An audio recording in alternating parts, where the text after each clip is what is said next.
Bonjour à tous et merci de l'invitation. Donc, je suis Pierre Genès, je suis le délégué général adjoint de l'UM20, donc l'Union des maisons et marques de vin, alors que c'est le syndicat des maisons de négoce au niveau national. Mais voilà, ici, aujourd'hui, je suis moins avec ma casquette de négociant qu'avec la casquette d'une organisation qui est membre d'une fédération européenne, donc le comité des entreprises vin, qui a justement essayé de développer une solution informatique pour essayer de répondre à toutes les questions que vous avez et pour essayer de faciliter la mise en œuvre concrète de cette nouvelle réglementation. Je me permets juste effectivement peut-être un point pour compléter ce qui a été dit juste avant, c'est que cette réglementation, enfin, elle a déjà été actée, donc elle est officielle. Voilà, elle entrera en vigueur le 8 décembre 2023, donc dans un an. Ce qu'on ne sait pas effectivement encore complètement, c'est certaines modalités de présentation, notamment pour la liste des ingrédients, et c'est ce qui a été évoqué tout à l'heure par Anaïs avant. Donc il y a cette obligation d'être en ligne avec la nouvelle réglementation d'ici un an. Et donc voilà, ça c'est exactement ce qui vient de vous être présenté sur les possibilités entre déclaration nutritionnelle et liste des ingrédients. Ce qu'il faut bien avoir en tête, c'est que ces deux mentions viennent des mentions obligatoires pour les vins. Oui, merci. Merci beaucoup. C'est des mentions obligatoires, enfin, c'est en train de devenir des mentions obligatoires au même titre que la mention des allergènes, que le titre alcoométrique ou autre. Et donc, c'est avec les mêmes obligations et les mêmes contraintes en termes de présentation aux consommateurs, en termes d'emplacement, en termes d'obligation de traduction dans la langue facilement compréhensible par le consommateur du pays dans lequel il est consommé, etc. Donc, c'est toute cette problématique-là qui se pose par rapport à ces deux nouvelles mentions que sont la liste des ingrédients et la déclaration nutritionnelle. Donc concrètement, comment vous avez la possibilité de mettre en œuvre cette réglementation? Alors, je l'ai dit parce qu'il faut quand même la citer, mais vous pouvez, si vous le souhaitez, mettre ces mentions sur l'étiquette physique de votre produit. Voilà, je le mentionne au passage, bien évidemment, avec les obligations donc, de traduction, d'emplacement qui s'accompagnent. Mais vous avez surtout, et c'est une vraie spécificité qu'a obtenu l'ensemble du secteur au niveau européen, c'est là où on est vraiment dans un sujet qui est horizontal à la filière, qui est, pas, voilà, qui est vraiment à voir de façon transversale. Ça a été une vraie négociation de la part de la filière pour finalement rentrer dans un cadre qui est déjà applicable à l'ensemble des produits alimentaires, mais obtenir une adaptation qui est la possibilité de dématérialiser cette information, parce qu'aujourd'hui, le vin est le seul secteur qui a cette possibilité de donner une information au consommateur de façon dématérialisée en ligne. Voilà. Tous les autres produits sont obligés de le mettre sur l'étiquette. Donc, c'est un vrai plus, même si forcément, ça suscite aussi d'autres questions. Donc, si vous souhaitez dématérialiser cette information, vous pouvez bien évidemment développer votre propre outil de dématérialisation. Alors ça peut être via un site internet par exemple, ou via une page internet ou un autre système. Par contre, vous êtes obligé dans ce cas-là que effectivement le consommateur, quand trouve sur l'étiquette physique le moyen d'accéder directement à la page internet où vous allez mettre en ligne ces informations. Voilà.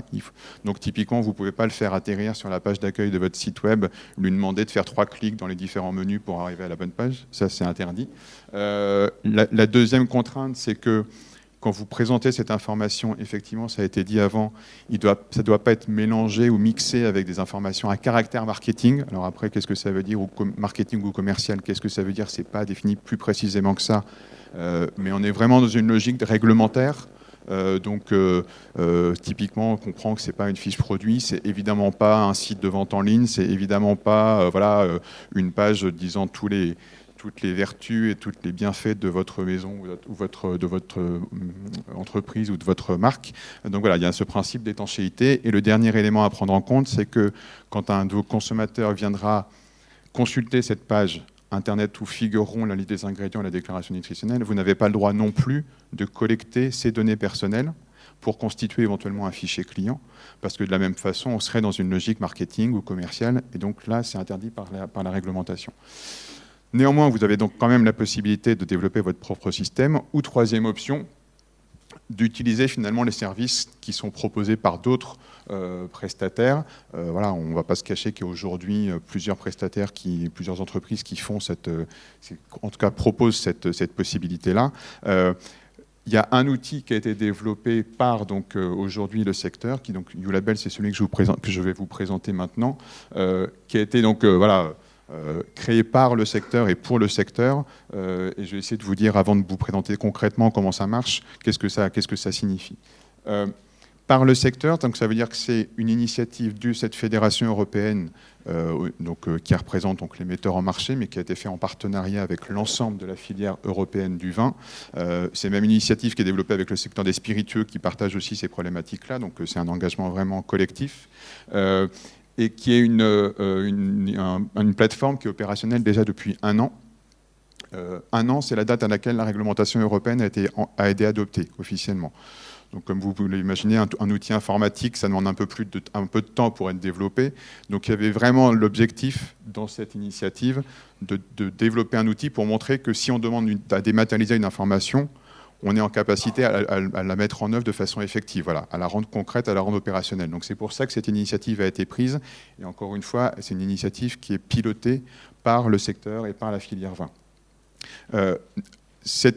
Alors ça, c'est par le secteur. Pourquoi pour le secteur? Tout simplement parce que cet outil, il est ouvert à toutes les entreprises du secteur, que vous soyez négociant, que vous soyez cave coopérative, cave particulière. Toutes les entreprises peuvent accéder à cet outil. Et l'objectif est bien évidemment d'avoir un outil qui soit prêt à l'emploi, qui soit fonctionnel, qui soit en termes techniques évidemment, et en termes de fiabilité, de sécurisation des données, etc. Mais qui vous permettent aussi d'accéder à un outil dont les coûts de développement et les coûts de maintenance ont été mutualisés, puisqu'encore une fois, il est développé à l'échelle de la filière européenne, puisqu'encore une fois, c'est des obligations européennes. Et le deuxième avantage que présente cet outil, c'est qu'il vous garantit aussi que le contenu de cet outil va vous permettre de mettre en œuvre cette réglementation d'être conforme à cette réglementation.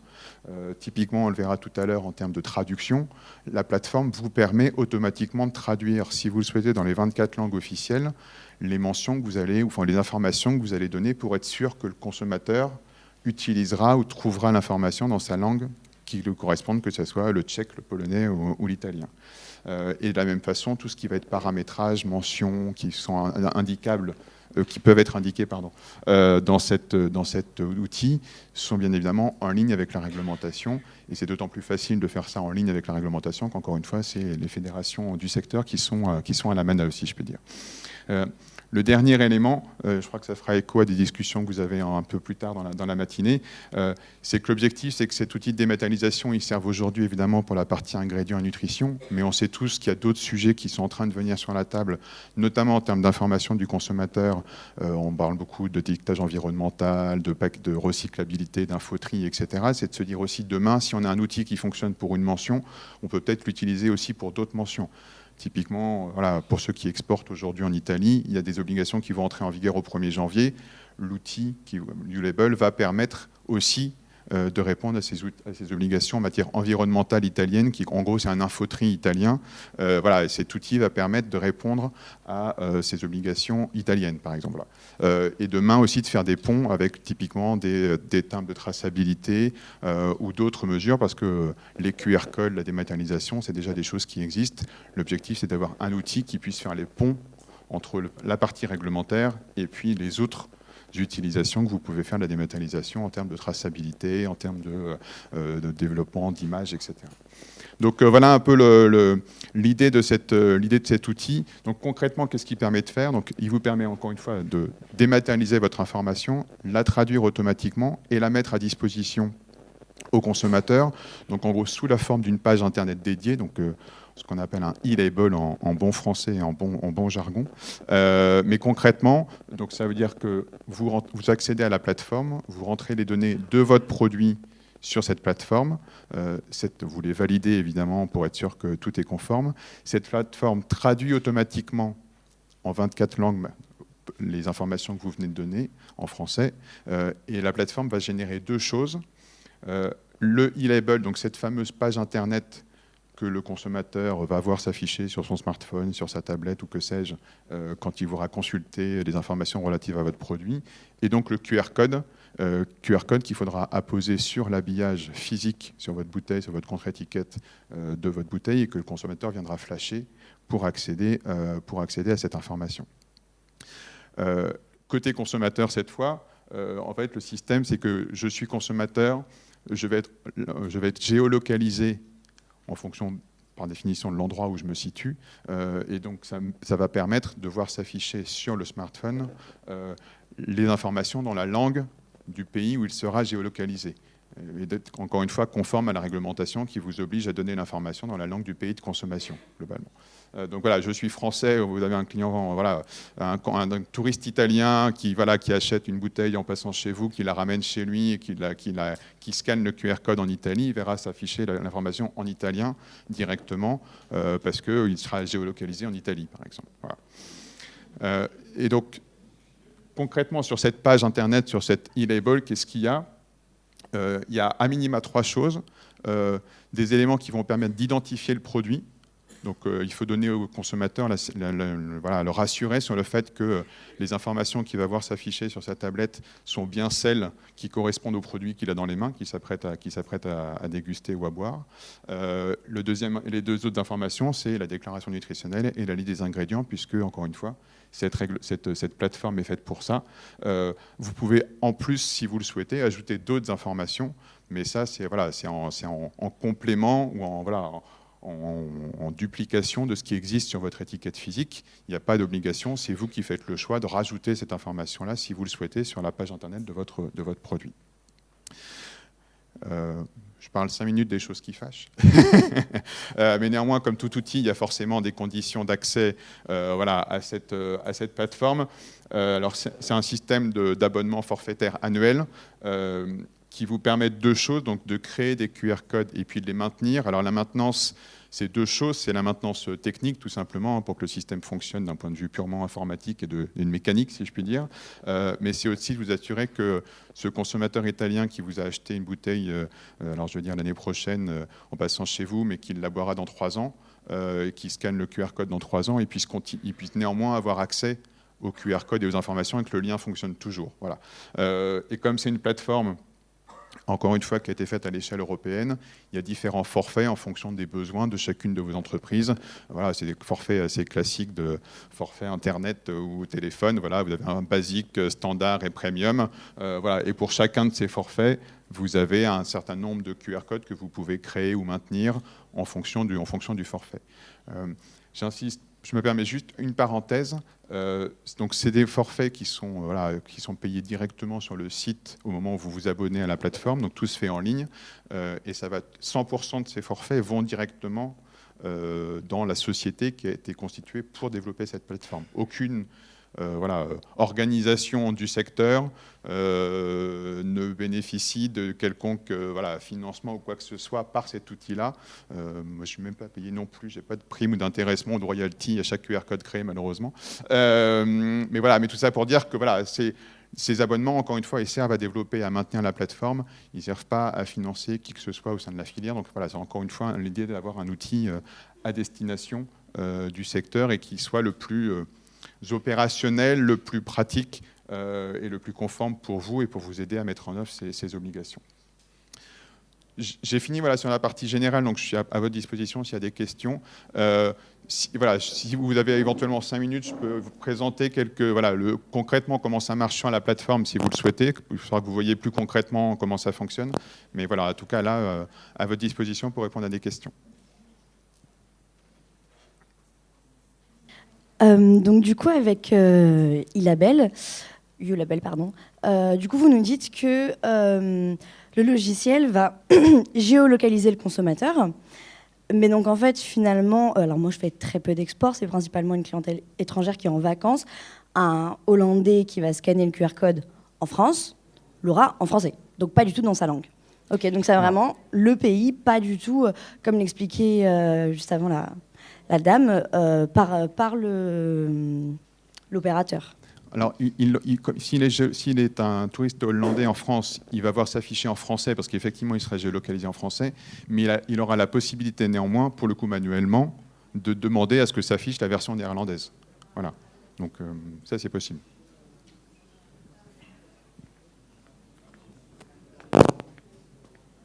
Il faudra juste que vous ayez traduit automatiquement vos informations en néerlandais pour qu'il puisse le faire. Voilà, c'est la seule condition.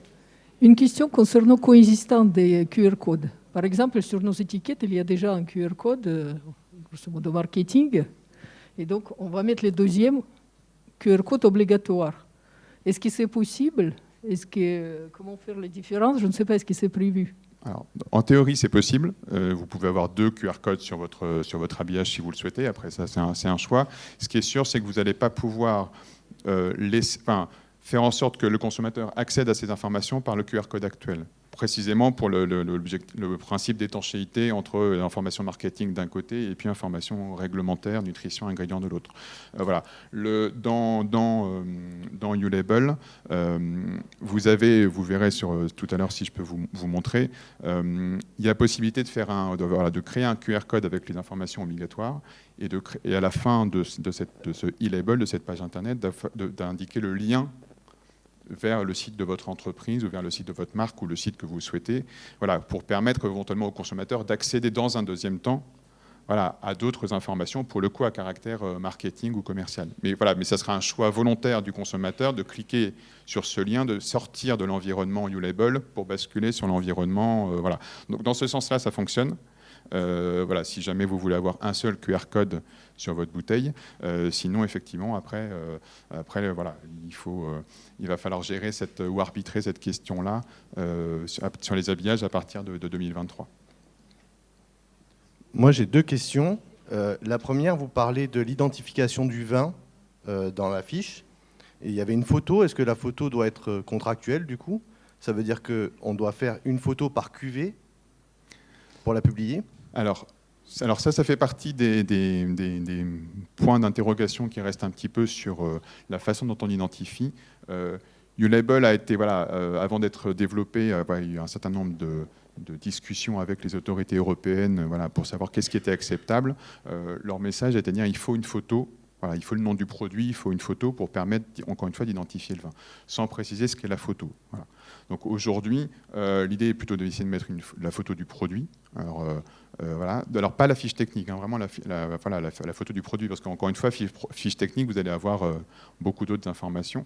Encore une fois, sans qu'il y ait précision. Donc après, là, on est un peu dans la marge d'interprétation aujourd'hui. C'est un sujet, on essaie de voir aujourd'hui, maintenant que la réglementation est actée, qu'est-ce qu'on peut un peu limiter les contraintes, parce qu'effectivement, c'est forcément aussi une vraie difficulté aussi pour vous de savoir quelle est la photo et d'avoir une photo à disposition sur chacune des produits que vous allez devoir mettre. Voilà. Mais est-ce qu'on peut mettre la contre-étiquette seulement? Est-ce qu'il faut juste s'assurer que je vais caricaturer à l'extrême, mais je ne mets pas une bouteille de vin mousseux si je suis en train de donner une information sur un rosé? Enfin, voilà. Où se situe un petit peu la marge? Ça, c'est une question d'interprétation. Donc, encore une fois, on essaie de réduire cette marge d'interprétation. Mais ce qui est aujourd'hui, en tout cas, le choix qui a été fait par YouLabel, c'est d'avoir une photo pour garantir et pour sécuriser vis-à-vis des autorités de contrôle aussi, le fait que vous donnez bien la bonne information et que le consommateur a accès à une information loyale, qu'il ne soit pas confusante ni quoi que ce soit pour lui. Et la deuxième question, c'est, vous avez parlé j'ai regardé sur vos tarifs, vous avez expliqué qu'on avait les nouvelles créations d'étiquettes et les anciennes, celles qui avaient été faites les années précédentes. La question, c'est combien de temps est-ce qu'on doit conserver un produit? Parce que si on doit le conserver éternellement, parce qu'en imaginant que quelqu'un qui achète un vin aujourd'hui ait envie de le déguster dans 30 ans, à ce moment-là, on est tous au tarif maximum. Parce que comme chaque année, on va créer une nouvelle cuvée, un nouveau millésime, nos étiquettes vont se multiplier chaque année par le nombre de cuvées. C'est entre guillemets l'inconvénient de la dématérialisation. C'est-à-dire qu'aujourd'hui, vous mettez l'information sur votre contre-étiquette, la contre-étiquette est accolée au produit, donc entre guillemets, vous ne vous posez pas trop la question de savoir si à un moment, la contre-étiquette est susceptible de se détacher du produit. Voilà. La dématérialisation, quel que soit l'outil par lequel vous passez, il y a un moment, il faut qu'effectivement le consommateur puisse y avoir accès. En théorie, aujourd'hui, d'un point de vue, il est censé, s'il flash son QR code dans 30 ans, il est susceptible de devoir avoir accès à l'information, oui. Voilà. Je présume que d'ici 30 ans, il se passera un peu quelque chose en termes d'évolution, que la possibilité de donner de l'information de façon dématérialisée sera un peu mieux cadrée, y compris d'un point de vue réglementaire, et qu'il y aura voilà, la notion d'accès indéfini à l'information sera mieux encadrée que ça. Mais ce qui est vrai pour YouLabel l'est pour tous les outils, les systèmes dématérialisés. Si vous montez votre propre système de dématérialisation, il faudra aussi que l'information soit accessible dans 30 ans, si votre consommateur flash le QR code dans 30 ans. Donc voilà, cette contrainte, elle existe aujourd'hui. Il n'y a pas de réponse ferme, parce qu'encore une fois, on est dans un terrain un peu inconnu aujourd'hui, qui consiste à donner de l'information réglementaire qui ne figure pas sur l'étiquette physique, mais néanmoins obligatoire aux consommateurs. J'ai 4 petites questions. Est-ce qu'il y a une taille du QR code minimum pour que ce soit flashable? Alors, pas d'un point de vue réglementaire. Après, effectivement, il faut que ça soit lisible par le consommateur. Et ça, clairement, ça dépend de ce qui est codifié, de la taille, aussi de l'instrument avec lequel le consommateur consulte, si c'est entre guillemets un vieux smartphone ou une dernière génération. Dans YouLabel, vous ne pouvez pas descendre en dessous de 1,5 par 1,5, 1,5 cm par 1,5 cm, considérant que c'est la taille minimale pour garantir cette lisibilité du QR code, quel que soit justement l'outil, le degré d'avancée technologique, si je peux dire, du consommateur ou du smartphone qui l'utilise. Merci. Deuxième petite question. C'est ajustable. Oui. Voilà. Est-ce qu'il y a une mention qui doit figurer autour du QR code pour que le conso comprenne que... Non. Non. Et parce que s'il y avait mention, ça voudrait dire traduction de la mention aussi sur l'étiquette. Oui. Dans la plateforme là, vous verrez, ça apparaît déjà un petit peu ici. En fait, il y a eu la volonté d'intégrer le petit symbole I. De information, typiquement pour le distinguer de cas où vous auriez déjà un QR code pour montrer que ce QR code-là conduit vers de l'information, on va dire encore une fois réglementaire, je vais utiliser ce terme-là, et pas de l'information relative à votre exploitation, à votre domaine ou à votre marque. Troisième petite question, est-ce qu'on peut connaître le nombre de flashs sur chaque QR code de nos cuvées, ou justement ça fait partie des données qui sont interdites d'être collectées? Pour moi, ça fait partie des données qui sont interdites, parce que pour ça vous oblige à enregistrer les données personnelles. Et quatrième question, c'est peut-être plus pour Anaïs, quelle est la période de transition en fait? Alors, période de transition, c'est l'écoulement des stocks. Finalement, c'est au 8 décembre 2023 que la réglementation sera applicable. Donc, tout ce qui a été étiqueté avant n'est pas contraint par cette réglementation. Donc, après, si vous avez des vins de garde dans 30 ans, mais qui sont embouteillés en octobre, il n'y a pas de souci. Vous voulez qu'on fasse ou pas? Les bibes aussi. Dès lors que c'est conditionné avant le 8 décembre 2023, vous n'êtes pas contraint par ce QR code, enfin par les ingrédients. Encore une question. Les mentions contenant le sulfite, il va disparaître forcément? Non, ça fait partie des allergènes qui doivent apparaître sur l'étiquetage. La réglementation étiquetage actuelle ne change pas. Les mentions obligatoires doivent toujours apparaître sur l'étiquette ou la contre-étiquette. Il n'y a que les ingrédients, en fait, où là, il peut y avoir cette dématérialisation, cet aménagement. Alors, on va prendre encore 2 questions et après, on poursuit. Et puis, peut-être par la suite, vous pourrez, au moment des questions diverses, revenir sur le sujet. 2 questions. Ouais. C'était juste au sujet du Nutri-Score. Il n'y a pas de Nutri-Score, là. A, B, C...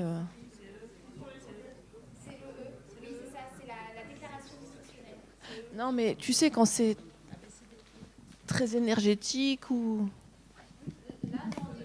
Non, je me permets, c'est pas le Nutri-Score. Le Nutri-Score, c'est, vous voyez le A, B, C, D, E, c'est autre chose. Ça c'est pas obligatoire. C'est la déclaration nutritionnelle, c'est 2 choses différentes. Voilà. Et visuellement, on a eu pas mal la question, mais c'est vraiment 2 choses différentes. Bon, alors, encore 2, voilà.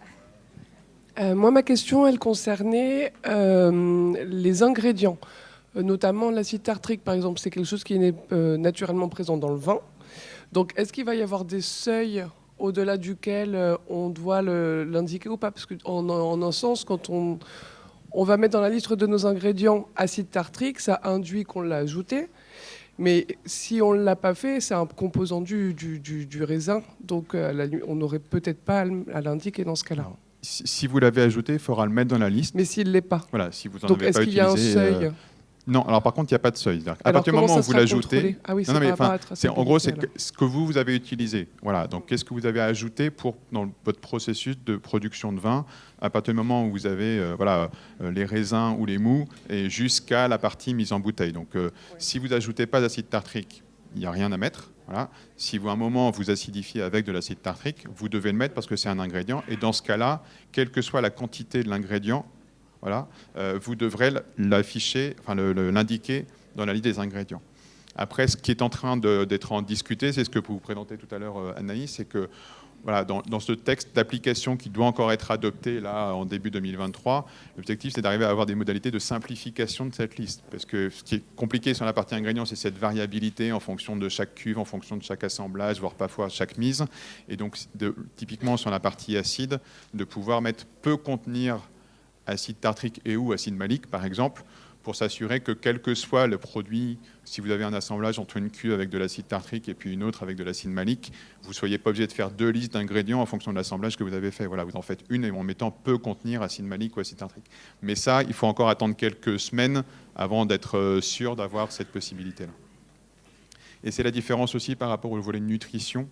Parce que sur la nutrition, c'est un peu, entre guillemets, un peu plus simple, dans le sens où vous ne pouvez pas calculer des valeurs moyennes sur vos produits. Et donc, même si vous avez un degré d'alcool ou un degré de sucre qui varie légèrement d'un lot à un autre ou d'un millésime à un autre, vous pouvez avoir une valeur moyenne qui est calculée sur cette typologie de produit-là, qui vous permet de ne pas bouger les valeurs que vous allez indiquer dans la partie déclaration nutritionnelle. Voilà. Donc c'est la vraie différence entre la déclaration nutritionnelle d'un côté et la partie liste des ingrédients de l'autre. Je ne suis pas sûr qu'on ait le temps de vous présenter en tant que tel l'outil. Alors j'ai créé un QR code un peu test ce matin, donc je ne sais pas si vous êtes assez loin. Si jamais vous voulez essayer de flasher, vous devriez... pardon. Normalement, il y a un réseau... Il y a un réseau Wi-Fi. Enfin, voilà. Si ça fonctionne, vous devriez avoir s'afficher. Alors, ne regardez pas trop le contenu des informations, évidemment, mais juste pour voir à quoi ça ressemble concrètement. Je sais pas, j'espère que ça fonctionne. Sinon, à votre disposition après, pour éventuellement, pour les personnes que ça intéresserait, vous montrer un peu plus précisément l'outil si vous le souhaitez.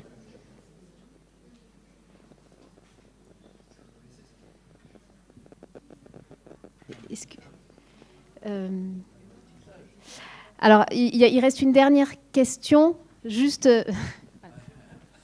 En fait, ouais, je voulais avoir un renseignement, une précision sur les stocks. Parce qu'en fait, si j'ai des TB, des tirés-bouchés, pour ceux qui sont un peu du métier, mais si j'ai des tirés-bouchés en stock, comment ça se passe pour l'étiquetage après le 8 décembre 2023 ? Comment ça se passe ?